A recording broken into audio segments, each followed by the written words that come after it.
Amen. Well, it's good to be with all of you. I hope you've been off to a great start to 2022. I thought I might just begin and just share a little bit about just some of my journey. I think I shared with you at the end of last year that whenever I enter a new year, I'm always praying and saying, God, what do you have in this year ahead that perhaps is unique? It's different. Or maybe you want to, what kind of choices could I make with my life that might help me to be more fruitful than I've ever been before? And I shared with you, it's good to kind of take a little bit of an inventory and say, well, Lord, in my marriage, what decision could I make that would bring more fruit, more joy, more meaning to my marriage than I've ever had? And then God, in my walk with you, what choices I could make, and so on. And so, I always try to do that, and you kind of look ahead to the new year, and you calendar out, and you plan and prepare, and you have certain expectations, and then the year hits, and sometimes it's not like you had planned. I don't know about you, if you're sometimes God doesn't cooperate with all of your plans. It's something else happens, and this Christmas time was kind of one of those for me. We were expecting. I've got a son up in Victoria, British Columbia, and he's planning a church there. And he was expecting his fourth child on January 7th. His first girl. He'd had three boys, and finally going to have a girl. And so my wife and I thought, well, wouldn't that be great if we could get up there and help them out over the birth time and get to meet a new granddaughter, and it fit in well with my plans. I was kind of off the road anyway during the holidays, so we came up with a plan. We said, let's have Christmas in Atlanta with our other two kids, and then let's take a few days and put away our Christmas stuff and put away the tree, and then on the 30th of December we'll fly on up to Victoria, and we'll get in there a few days early. She normally has her babies a week or more early anyway, so we're trying to do all the math, figuring out the most convenient way for us. And so with the best laid plans that we could make, but then on December 20th, my son contacts me, and their youngest child, their youngest son, is named Finley, and he turned 3 on December 20th. And on that same day, though, he was having a lot of respiratory issues. He's all stuffed up, and he was kind of lethargic and not breathing very well. And so finally, on his birthday, they take him to the emergency. And when he gets there, they're kind of filling out some paperwork on him. And all of a sudden, he proceeds to have about a 30-minute seizure. And all of a sudden, the doctors are racing him in to a room and working over him, and the next thing you know, he's got a tube going up each nostril. He's got a tube going down his throat. He's on a ventilator. They've got him on an IV. They're just buzzing around him for the next while, and they can't seem to get his fever down, and they don't know really what's going on, and he's not breathing on his own very well. So they basically have him on a ventilator, and so they're working him over for the next day or so in that hospital, and the hospital there just they can't seem to get things under control. They're concerned that they've kind of done everything they know to do, and nothing seems to be working. And so they airlift him and his mother to Vancouver, over on the mainland. And of course, his mother is expecting a child at any moment. They've actually had the mother go in 3 times to the hospital already, thinking that she was in labor. So, I mean, any moment she's going to have a baby, but now she's over in Vancouver in an intensive care room with her son. And so my son calls and he says, Dad, any way you and Mom can come earlier than the 30th. We need you right now. I may need to get over there to Vancouver, and I need someone to be here with the other 2 kids. And so, life kind of hits you, a crisis come, and you're trying to decide, well, what's the best thing we can do? So we change our plans. We decide that we'll fly up there on Christmas Day, and we'll celebrate Christmas on the 24th with our kids here in Atlanta. And so that's what we do. Christmas morning, my wife and I are on our way up to Canada, the cavalry on the way to the rescue. And we get all the way to Calgary, Alberta. And all we've got to do is fly now over to Victoria.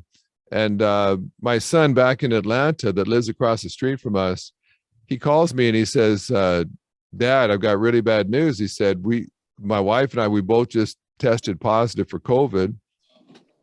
And that son had sat right next to me all through dinner the day before. We were spent all evening with him and his family. He thinks he got it from his kids. And so we've been all over his family the day before. And he said, you can't go see my brother right now. If you give him COVID, he can't go into intensive care and help his son. He can't be with his wife when she delivers her baby.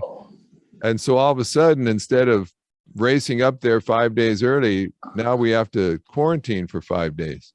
And we're in a motel. And about that same time, I realized that in all the check-in craziness that morning, I've lost my credit card. And I think it's still in a kiosk back in Atlanta airport. I've got to cancel that. That's my main credit card. And so just one thing after another starts to happen. We get to the instead of having dinner with my son and his two oldest kids on Christmas evening, we're in a motel now. And so the next morning we're thinking, okay, Lord, we tried to do the right thing. We tried to help out, and now we're just stuck here in a motel for 5 days. The next morning, we get a frantic call from my daughter back in Atlanta. She's got a beautiful little 2-year-old daughter, and she all of a sudden had a spike in her fever, and she had a febrile seizure, and she had to be raced to the hospital in an ambulance. And so within a week, we've had 2 grandkids raced to hospitals in ambulances or ambulance helicopters. And so we call my sister-in-law, who lives in Alberta, and we tell her what's going on. And she said, well, I'll just fly over there and I'll help Mike out. If he needs to run over to be with his wife, I'll be there. And so she flies over, and we're real grateful for that. She's kind of helping out there. And then all of a sudden, she gets a call back home from her 2 kids, and they said, Mom, we've all tested positive for COVID as well. You've been exposed from both your kids and their spouses. We all have COVID. And so now all of a sudden my sister-in-law's got to quarantine as well till she can figure out if she's got it or not. And have you ever been there where it just seems like you keep trying to do what you feel like is the best thing, and then there's another problem. And as you're praying, you're going to God and you're saying, God, I'm trying to make sense of this. I'm trying to do the right thing, but I'm not even sure what the right thing is. Maybe we should have just, we should have, why did we race up here 5 days early just so we have to stay in a motel somewhere for 5 days? But what we realized ultimately was, well, if we hadn't come up 5 days early, we probably would have gotten COVID from my son. He lives across the street. We were all over them. And so various things happen. It's a long story, but at a certain point, my grandson Finley starts getting better, but now they can't get him back home. Every day they tell him, we'll try to airlift you back to the hospital in Victoria, but then the helicopter gets taken somewhere else. And so we keep praying, God, help that child to get back. We really don't want that mother to deliver her baby over there. Then she'll be in a different city. You have to get on a ferry to get over there, and so we're just praying, God, do something to get her back over here. And so New Year's Eve, she calls and says, they've just told me that miraculously they've got a pilot who's going to fly me over there in the next 15 minutes. And so we find out later that this helicopter pilot was actually off duty on New Year's Eve. He was supposed to go to a party with his girlfriend, but he had a big fight with his girlfriend. And his girlfriend's real mad at him. And she says, I'm not spending New Year's Eve with you. I don't know if I want to ever be with you again. And so this guy, all of a sudden, so he decides, well, I could sit at home and mope because I've just broken up with my girlfriend. But he decides to call the hospital and he says, hey, do you still got that 3-year-old that needs to go back to Victoria? He said, I've suddenly become available and I'd be willing to fly him home with his mom. And so because a helicopter pilot has a fight with his girlfriend, my grandson and daughter-in-law get flown back to Victoria. They land around 10:30 on New Year's Eve night. And at 5 o'clock the next morning, she goes into labor and has the baby. Oh, wow. And so just barely gets back to her own home city, her home hospital.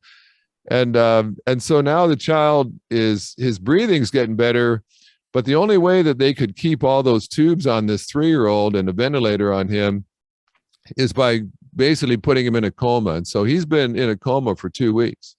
And the way they've done that primarily is they've just given him morphine. And they've just drugged him so that he's been unconscious. And now this 3-year-old is addicted to morphine, and they can't send him home because they have to keep giving him morphine. They're giving him less and less, but and I'll tell you what, it's hard to think of things much more pitiful than watching your 3-year-old grandson trying to kick a morphine drug addiction. And so New Year's Day, my son now is helping his wife during the day, his newborn baby, and at night he goes in, he spends the night with his 3-year-old.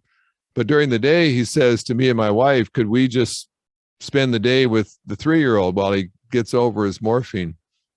And so, I'd prayed and said, God, I'm ready to kick off 2022, and I'll preach crusades for you. I'll speak in important meetings. I had a big meeting in Tampa, Florida, the first week in January I was supposed to speak at.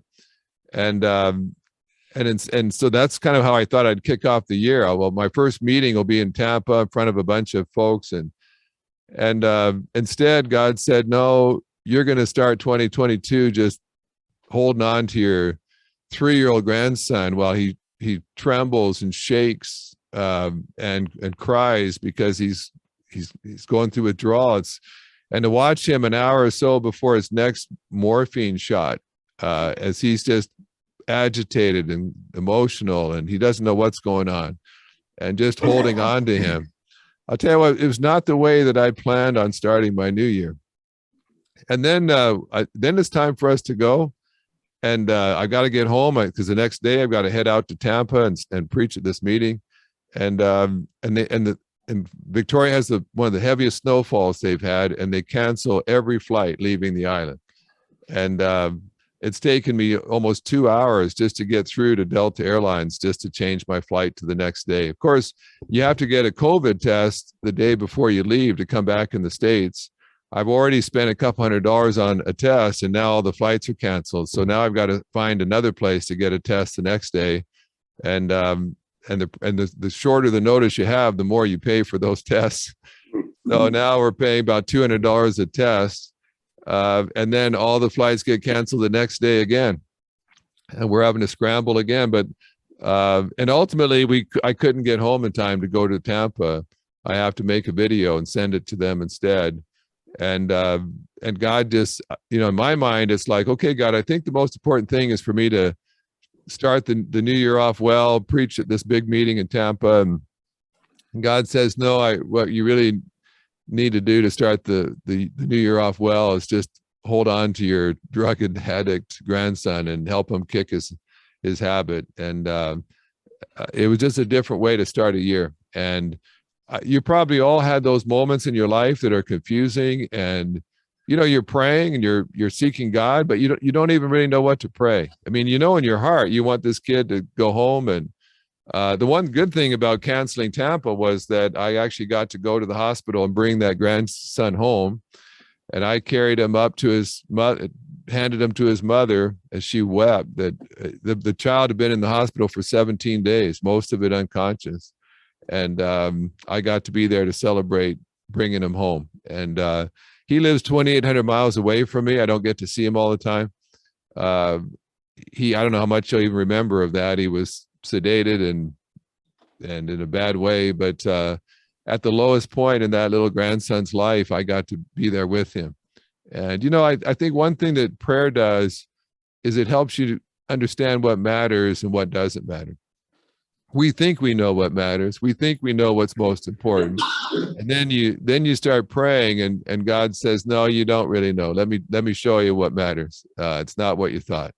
And so I want you to look at we think that prayer is pretty straightforward. If we've been a Christian a while, we've all prayed. We kind of think that's sort of, ABCs of the Christian life, but there's a lot about prayer I think we really don't understand. And I want you to look for just a moment in John chapter 16, and I want to just read particularly verse 23 for you, and then just unpack that a little bit. And so John 16, verse 23, it says, "In that day, you will not ask me anything." And then he gets to the heart of what I want us to look at. He says, "Truly, I tell you, anything you ask the Father in my name, he will give you." I want just to unpack that with you for a moment, because, sometimes we read things in the Bible and we kind of downsize what we read. We try to make it fit our experience. And if we haven't really experienced something in the Bible, we try to shape the verse so it fits our experience. My dad always used to say, when you find something in the Bible that you don't find in your life, don't try to downsize the Bible so it fits your experience. He would always say, ask God to raise the level of your experience up to what you find in the Bible. So if you see in the Bible that God works powerfully through people, but you're not seeing the power of God in your life, well, then don't just sort of say, well, that's what God did in the Bible. He doesn't do that in my day. Instead, say, God, you work powerfully all through the Bible, so work powerfully in my life. Show me what it will take for me to experience your power in my life as well. And so I think the same thing happens with this verse. And just notice a couple things that it says. First, he begins that section there by saying, truly. I think in the King James, it probably says, verily, verily, I say unto you.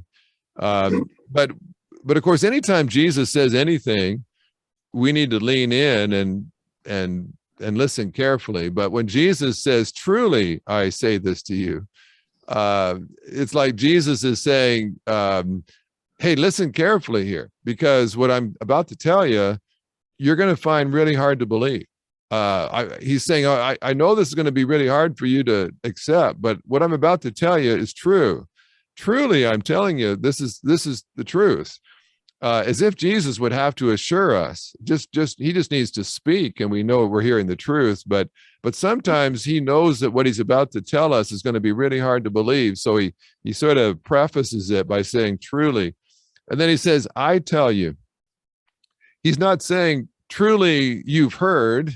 He's not saying, truly, the common wisdom is, or truly, everyone knows. He's saying, truly, I tell you this. And what Jesus is hoping, I think, is that whenever he tells us something, we just automatically believe it. And, sometimes I think it doesn't hurt for us to take an inventory of all the things that Jesus has said and then ask ourselves, do we believe it? Sometimes we say, oh, yeah, of course, I believe what Jesus says. But if you look at your life, you realize, well, you're not living like you believe what Jesus said. My dad used to say, how many of you believe the Great Commission when Jesus said, go into all the world and make disciples? And, everybody would raise their hand. And then my dad would say, how many of you have a valid passport? And he would say, Jesus said, go into all the world. If you don't even have a valid passport, you don't really believe what he said. You've not prepared yourself to be obedient to that command. And so take a careful inventory of everything Jesus actually has said, everything he's commanded, everything he's promised, and then ask yourself, am I living like I believe this to be true? And so here Jesus says, truly, I tell you. And then he says, anything you ask the Father in my name, he will give you. Now that word anything is we're going to find that word troubling, aren't we? because I think every one of us immediately can think of things that we prayed for that God did not give us. You would say, well, God's not given me everything or anything I've asked.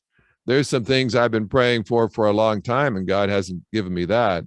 So that can't be true. If Jesus had said, most things that you ask or some things that you ask, I'm going to give you, we would all say, well, that's been my experience. Yeah, he's given me some things I've asked, but certainly not everything, not anything I've asked. And so you have to kind of camp your life here before this verse and say, well, is this true or not? Is it true that anything that you ask the Father, he's going to give you?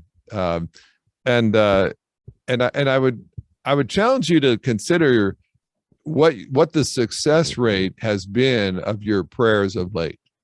If you keep a prayer journal, go back and look at all the things you've asked Jesus to do, and then count up what percentage of those prayers has Jesus granted you, and what percentage of those prayers has he not given you what you asked. And then ask yourself, why is it that God's not giving me anything I ask, everything I ask? I'm sure most of you men at least were aware, followed the World Series. The Atlanta Braves actually won the World Series, quite a big deal over here. I don't know how many of you are baseball fans, but I was looking, I was kind of looking this up the other day. Trey Turner last year got traded to the Dodgers. Apparently had the highest batting average of any baseball player last year in the major leagues. He batted .328, which of course you and I know. You bat .328, you're not even hitting the ball 30% of the time or 33% of the time. Was just under a third of the time when he went up to bat that he actually got a hit. Isn't that interesting? In baseball, you can hit a ball less than 1 out of 3 times and still sign a multi-million, $100 million contract. Apparently, Nap LaJoie had the single highest batting average for a season, was .426, which of course still is not the highest batting average ever in a season, still wasn't 50%. Ty Cobb had, I think, perhaps the highest batting average for a career was .367, which is about a third of the time. Babe Ruth, his best season, or I think his career average was .342. Again, you look at these baseball players, and basically they're being unsuccessful twice as many times as they're successful, and yet they're entering the Hall of Fame. It's interesting to me, if you were in the outfield and you caught 1 out of every 3 hits that came your way, you would not be in the Hall of Fame. You'd not be signing lucrative contracts when it was time to sign up again. If you were an airline pilot and you successfully landed 1 out of every 3 planes, or you were a surgeon and you successfully did 1 out of 3 surgeries, isn't it interesting? In certain fields, 1 out of 3 is okay. In other fields, it would be disastrous. And as I thought of that, I thought, what is my prayer batting average? When I look at all the prayers, how many of them is God saying yes to? And I'll tell you what, when you're looking at a grandchild and the doctors are saying, we don't know what to do, we can't seem to stop his fever, we can't seem to find out what's wrong with him. You don't want to be praying at 1 out of 3. You don't want to have a batting average the same as Trey Turner when it comes to prayer. You want to know that when you ask God, deliver my grandson, God, work in my child's life, God, bring this prodigal child of mine back to you, God, my wife has just had a lump discovered. You don't want to be having a 30% batting average when it comes to your prayer life. You want to know that when you get on your knees before God, he's going to listen, and anything that you ask, he will grant you. And so I've had to ask myself, what would it look like for me to raise my prayer batting average in 2022? that this year God answers my prayers and says yes more than he ever has before. And I don't know about you, when your friends discover they have COVID, or they discover they have cancer, they discover they're being laid off their job, are you the first person that they call up? If they've got to get somebody praying, are you the first person they want on their knees praying? Because they know that when you pray, stuff happens. I remember when my years ago, my kids had a hamster, and that hamster got ill. And I'll never forget, my boys came to me, my three kids, and they said, Dad, could you get Grandpa Henry to pray for the hamster? And I thought to myself, well, why don't you want me to pray for the hamster? Well, I think for one, they weren't quite sure what I would ask God to do to that hamster. I had a bit of a love-hate relationship with that rodent, but they'd also had a front row seat on my prayer life, and they loved their hamster too much to entrust his life into my prayer life. but they knew that when their grandpa prayed, stuff happened. And so something as precious as their hamster, they were going to go right to the top and get the guy that they knew God listened to more than anybody else that they knew. And I've thought to myself, is my prayer batting average known by others that way? That when Richard prays, stuff just seems to always happen. Or am I just one that, I guess that was, 2 out of 3 of the things Richard prays for never happens anyway. I guess that's one of them. And so I look at that, and I ask myself, so what would I need to do? And of course, as you look at this verse, it says, truly, I tell you, anything that you ask, and then it says the Father. So you're asking the Father in this verse. And of course, the Father is not like any father you and I've ever known. This is a perfect Father, perfectly loving Father, a Father who has such vast resources that you can be asking him for things all day long, and his storage shelves are in no way depleted as a result. He can just keep giving and giving, and he's still got a storage house filled to the brim with more to give. He's the most generous Father you ever met. He never puts you on a guilt trip because you've come back asking for more. I've got my wife and I try to run quite a bit, and so I get these kind of expensive kind of energy drinks that are kind of healthy, that just give you a boost of energy. And if we're going to run farther, we'll take one of those. But my son, who lives across the street, every time he comes over to our house, he walks straight into the kitchen pantry and gets one of my expensive energy drinks. He's not even running, just walking back across the street. It's like, you don't need, how much I pay for every one of those cans? I let him take it. Now and then I kind of complain a bit and have to make a little obnoxious comment about the fact that apparently my kids believe anything in my pantry is a community property. But and I love my son, and I wouldn't withhold something good from him. But, I pay a lot for that. And sometimes I just like him to be reminded of that. But you know what? God doesn't do that. You just walk into his treasure room and take whatever treasures out you want, and he's happy for you to have it. He's just glad you came. I've got I'm down in my office today, and I keep it stocked with candy just for the grandkids. I never eat it. I just have it just strictly for when the grandkids come by. And times they forget it's down there, and I'll have to remind them. And my granddaughter likes to come down now and then, and she likes to play with all the little trinkets on my shelves. And if she doesn't remember that I've got candy over in my filing cabinet, I'll remind her. I'll say, Claire, do you remember what's over there? And then all of a sudden her eyes light up, and I was afraid she was going to forget. I want her to have it. I've got it there just for her. And that's what our Heavenly Father is like. He actually is delighted that you would come to him with a need. He's delighted to give to you. I tell you what, I just have a big smile on my face every time I open the drawer and I pull out this big bag of candies that my granddaughter loves. And she'll take one, and I'll say, you can have more than one. You take a handful. You take all you want. I'm your grandfather. And yet, I'm a sorry substitute for a heavenly father. I still kind of count the cost sometimes. I still sort of keep track of just how often my son wants to come and take my expensive stuff.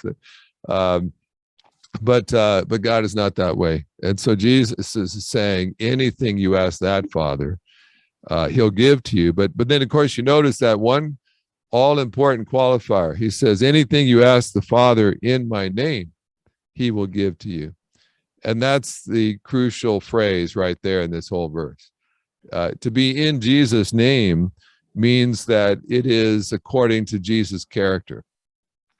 You can pray sometimes. Some guy does you wrong, and you could pray, God, I pray you give him, some kind of skin disease or some painful ailment that keeps him awake all night. So he pays the price for being such a jerk to me.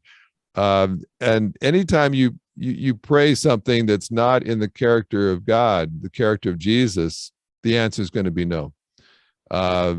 You got to pray in such a way that your prayers reflect well upon Jesus, that are in sync with his name, his character. In fact, it's in sync with his will. And that's the key. What Jesus is saying is, anytime you pray and you ask something that is in the will of Jesus, that is in line with his character, with his glory, then you're going to get it. And so, of course, the key is, well, then if every time I'm praying the will of God, he says yes, then what's the imperative for me? It's to know what the will of God is. And so I tell you, a lot of times I've just been too quick to pray what I thought was the best thing. And I didn't take time to pray and say, God, what is it I should be asking you for? If you've gone through experiencing God, you remember one of the favorite stories in that material is when I was turning 6, and I was still riding a tricycle. I had a big tricycle, but we had a really cool backyard, and I used to love riding that tricycle all over the paths and trails in our backyard. And I saw no need for anything more than this tricycle. If you'd asked me, what do you want for your birthday, I might have said maybe a bigger tricycle, but my dad's looking at me and he realizes I'm going to turn 6. It's time to be riding a two-wheeler. But I'm perfectly satisfied with my tricycle. I have no desire, no interest in a two-wheel bike. But my dad decides it's time for his oldest son to learn to enter the world of two-wheel bicycles. And so he actually goes to a store, buys a blue Schwinn, beautiful bike, beautiful seat, beautiful paint job on this thing. And he hides it away in our garage. And my birthday's coming up in less than 2 weeks. And so now, but I don't want a blue Schwinn two-wheel bike. I'm happy with my tricycle.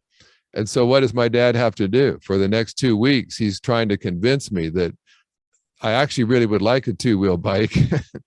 And so he's out in the front yard with me, and we see some kids riding by on two-wheel bikes, and my dad's like, hey, Richard, look at that.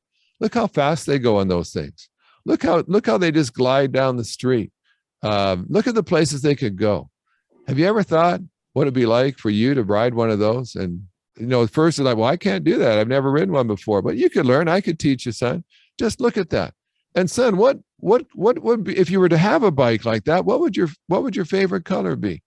And my favorite color is blue. And so for the next 2 weeks, my dad is trying to convince me that what I want more than anything in all the world is a blue two-wheel Schwinn bicycle. And you know what? By the time my birthday rolls around, I'm ready to die if I don't get a blue Schwinn two-wheel bicycle. It's like, I don't know how I've lived so long without a two-wheel bike, but I'm just hoping, I'm desperate, hoping that Dad loves me enough to get me one. And sure enough, on my birthday, all of a sudden, my dad wheels out of the garage this beautiful blue two-wheel Schwinn bicycle, everything I've always wanted. And I am so excited. I'm hugging my dad. I'm saying, Dad, I can't believe that you got me the very thing that I wanted more than anything. Of course, my dad is realizing, well, son, all you got to do is ask for what I've got in the garage. You're going to get it. And so what's the job of the Holy Spirit? The job of the Holy Spirit is to help you know what God has for you in the garage. It's already there. It's already on the shelf. If you ask for it, you're going to get it. Our problem is we're asking for stuff that's not in the garage. We're asking for stuff that God, it's not his will to do. And then we're being told no. So the way to have a higher batting average in your prayer life is to be better at knowing what God has for you in the garage. And for that, you don't learn that by talking a lot. You learn that by listening, by reading the Bible, by getting to know the heart of God, knowing the will of God, knowing the character of Jesus, and to understand what it is that he's up to. We tend to be constantly praying and trying to get God on our agenda. And prayer is really about God getting us on his agenda.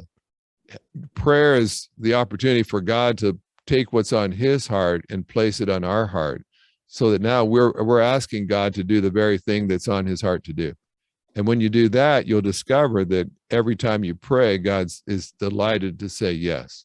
And so, when you face a confusing situation like we did in Canada, I look back over it and I realized God worked out all kinds of things for good.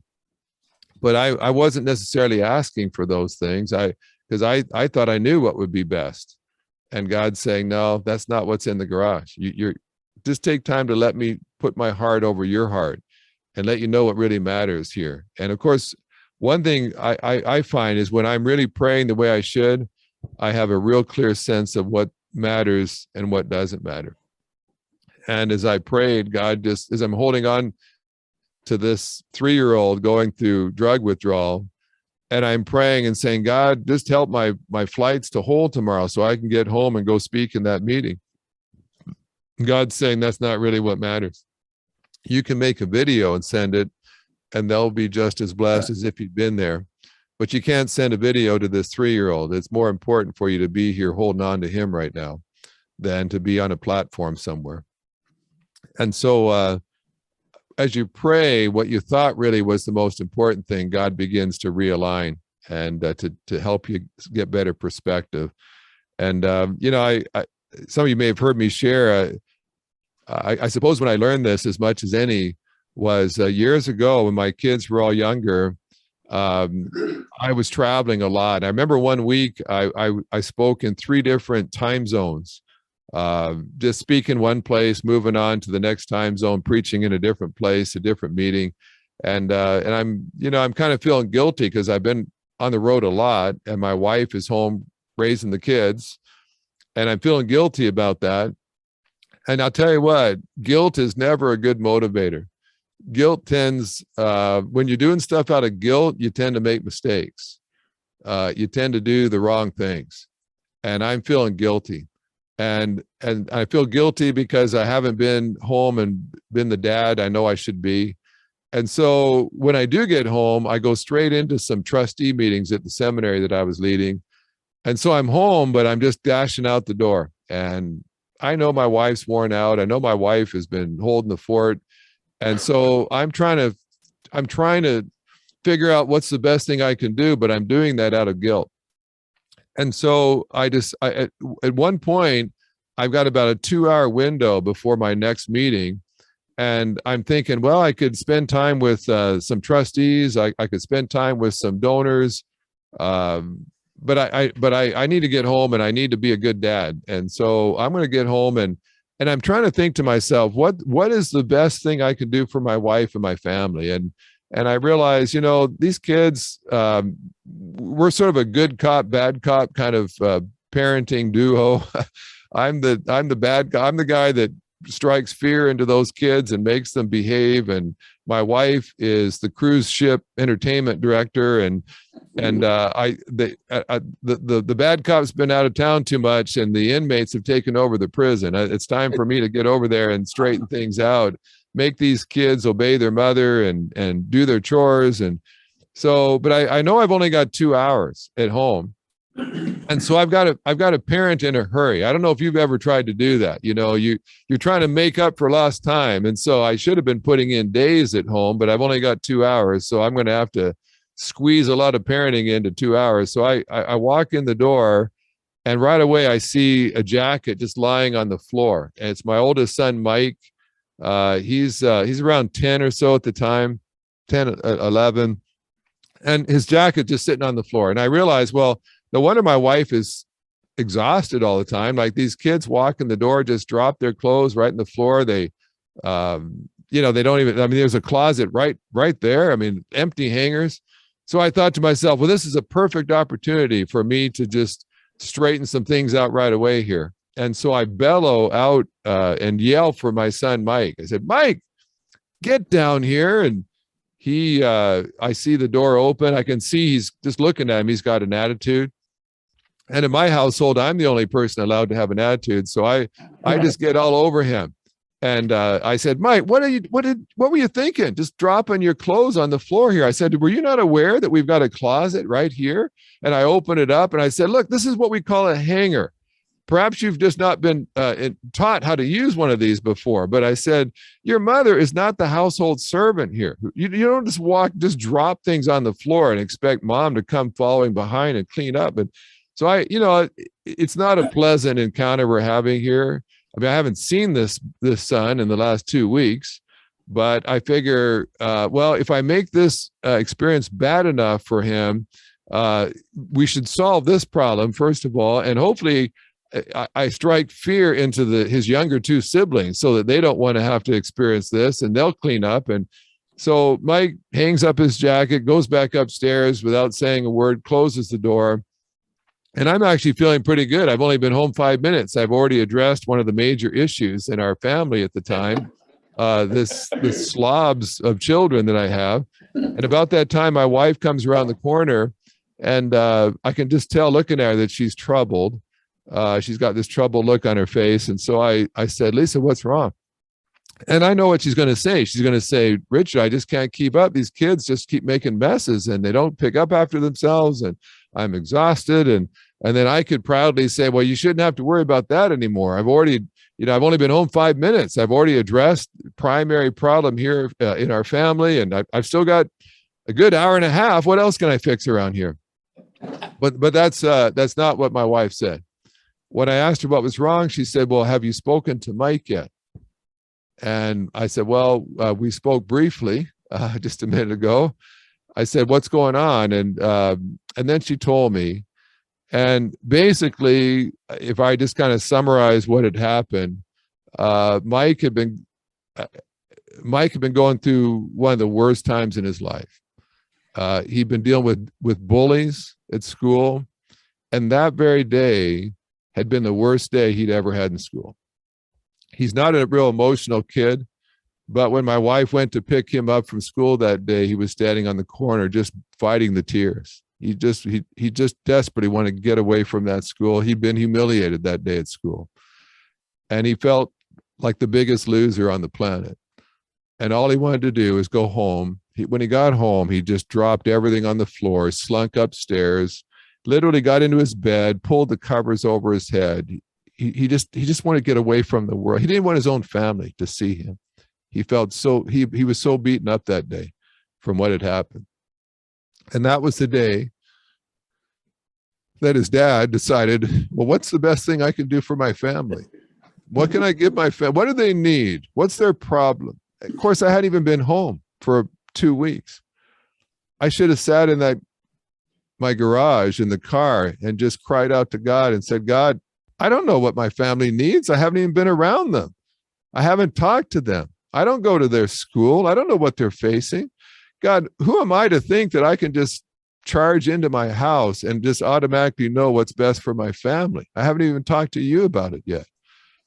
I wish I'd done that. I wish I just said, God, help me to know right now what really matters for my family. Now, does a dad ever teach your kid how to pick up his messes? Well, sometimes that is what matters. That is important. But as I look back, I realized God was all but crying out to me saying, Richard, don't you really need to talk to me about this first before you go storming into that house.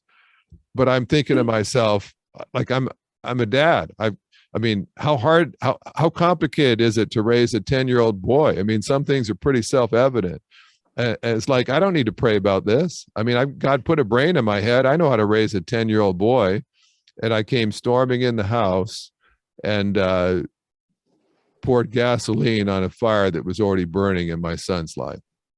And when I realized what I'd done, I'll tell you what, you get these sort of devastating moments where you just look in the mirror and say, God, when am I going to get this right? Like, when am I going to stop thinking that I can just figure everything out on my own? That I'm just so smart that I don't even need to pray about stuff. Just use the problem-solving abilities I use at work all the time. And I went upstairs, knocked on the door, and I just had to apologize to my son.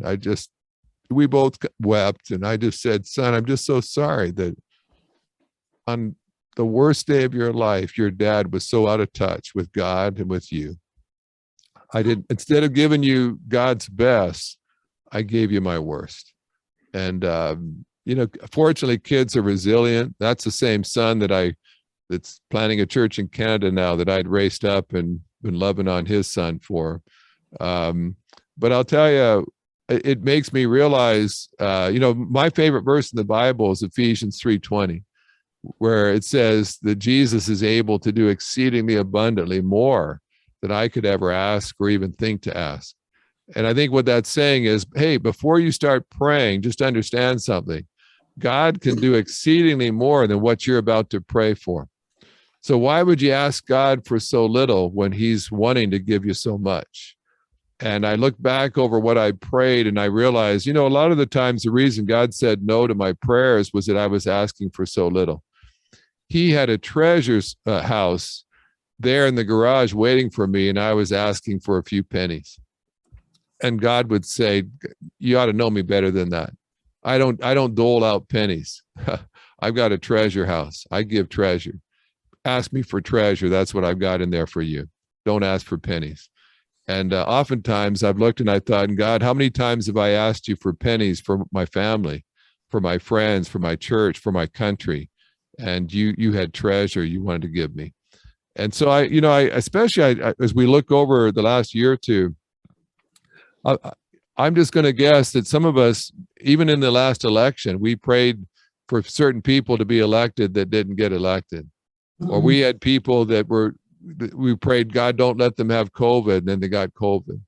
Or God, help that person survive, and they didn't survive. And we look back and we realize, why is it I prayed some things so sincerely, and then God said no? God didn't even answer sometimes. And I realized I don't want that in my life. I want to know when I get on my knees and I start praying that whatever I ask, God will say yes. He'll cart it out of the garage and say, I was just waiting for you to ask for this. Well, that comes from knowing the heart and mind of God better than we've ever known it before. And I find that probably that means I need to spend less time praying and more time listening and saying, God, here's my oldest son. I'm not even sure what to ask. Whenever I ask for things out of my own head, it just so beneath what it is you want to give. So God, tell me what you want to do in my son's life. Tell me where you're working in his life right now. Tell me alert me to where the problems are, and then I'll know what to ask. And so I've kind of made a commitment this year to ask for less things. I mean, how many answered prayers do you have to have? How many prayers do you need to pray if every time you ask for something, you get it? If every day you ask for 3 things and God said yes to all 3, I tell you what, it wouldn't take that long before your world began to change, would it? It's not the quantity of prayers that really matters. What matters is, did God say yes? Did he grant what you asked? And so I'm kind of looking at this year and thinking maybe I need to ask less and listen more.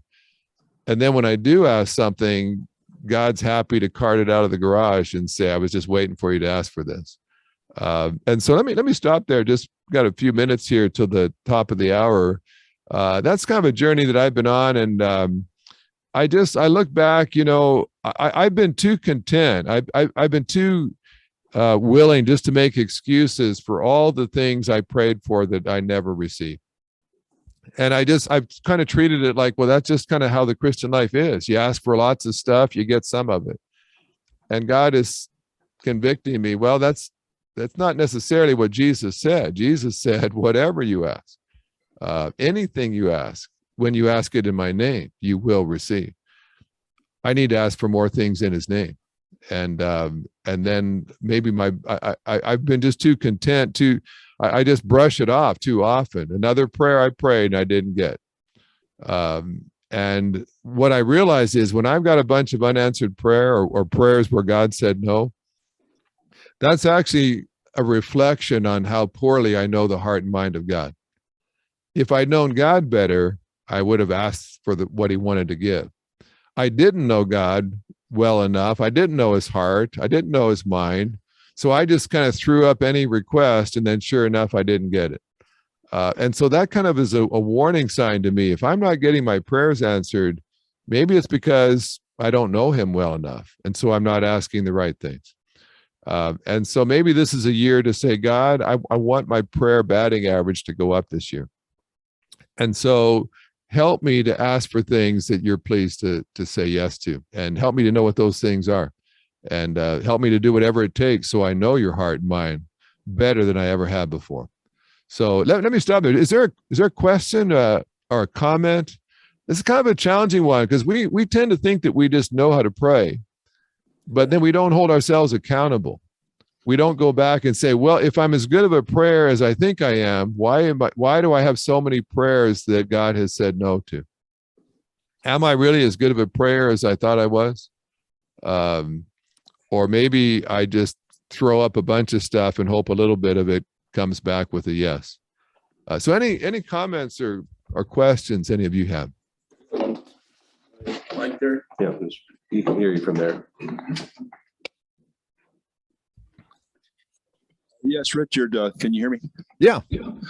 I think myself and probably most of the people in this room pray for health and healing from time to time, and we pray intercessory prayers all the time for health and healing for people our age, older people.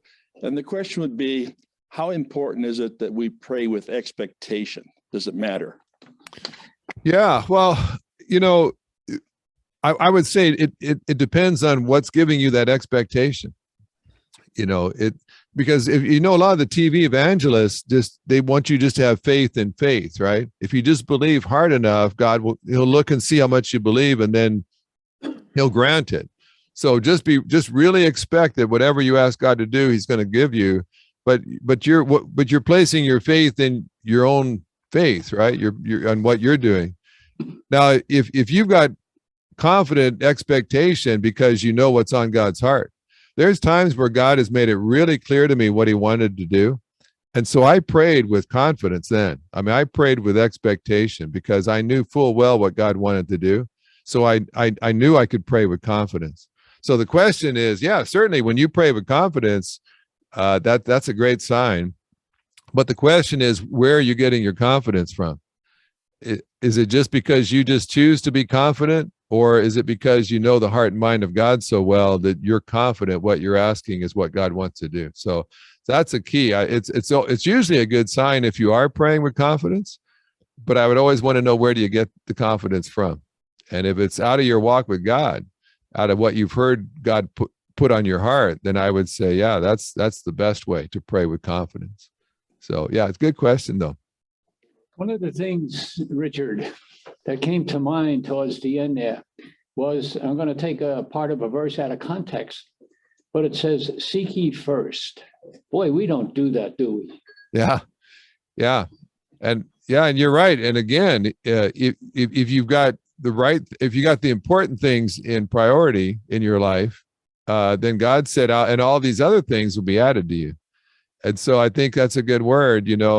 If you're trying to get to the place where whatever you're asking, God is saying yes to, then a great place to start is to say, well, what do I know for sure? There's a lot of stuff I don't know for sure. So let me start with what I do know for sure. And Jesus said, make it a priority in your life to always seek the kingdom of God first.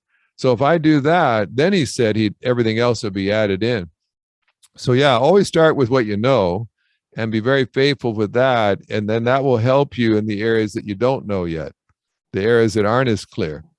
Sometimes we get all bogged down with stuff we don't know, and God would say, yeah, but there's a bunch of stuff you do know that you're neglecting. So start with what you do know, and then other things will start to become more clear to you as you go.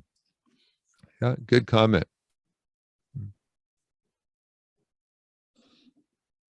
Any other comments? How's your grandson doing? He just he got out of the hospital. Well, I tell you what, he couldn't even walk when he'd been in a coma for almost 17 days, but he's home now. And but they did an MRI on him to try to figure out why he had that seizure. And I was talking to my son last night, and the doctor's having him come back in to kind of talk over the MRI. So we don't know what the results are yet. They should hear that in the next couple of days.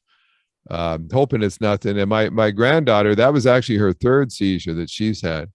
And she's not 3 yet, but they said that's fairly common with kids like that. If a fever goes up really fast, some kids it's like they blow a fuse. That's just how they bring the fever down. They have a seizure. But I'll tell you what, when that little granddaughter does that, she stops breathing. She's lying there lifeless on the floor, and her face is turning blue. And it's a terrifying thing for the parents. And so, the other thing that's kind of interesting, my grandson, they said they thought he had RSV, which is a pretty common respiratory sickness for kids. And they said last year in that big children's hospital that they hardly had any cases of RSV at all. But they said that's because all the kids were quarantined last year and they weren't around other kids. But they're saying so they didn't pass around that illness. But they said the problem is because all those kids were quarantined, they don't have any immunity. And so now that they're back in contact with other kids, what used to just give them a runny nose is sending them into the emergency room now. And so, I don't know what all we've done to our kids with all the masks and all the hand washing and quarantining.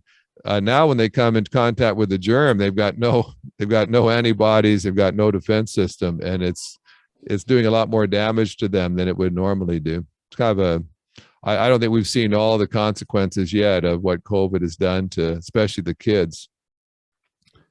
Any last question here before we're out of time? Anybody have any other questions?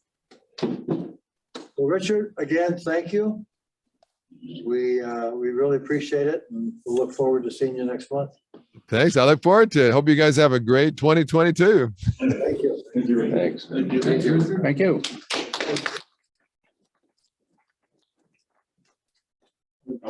First 24.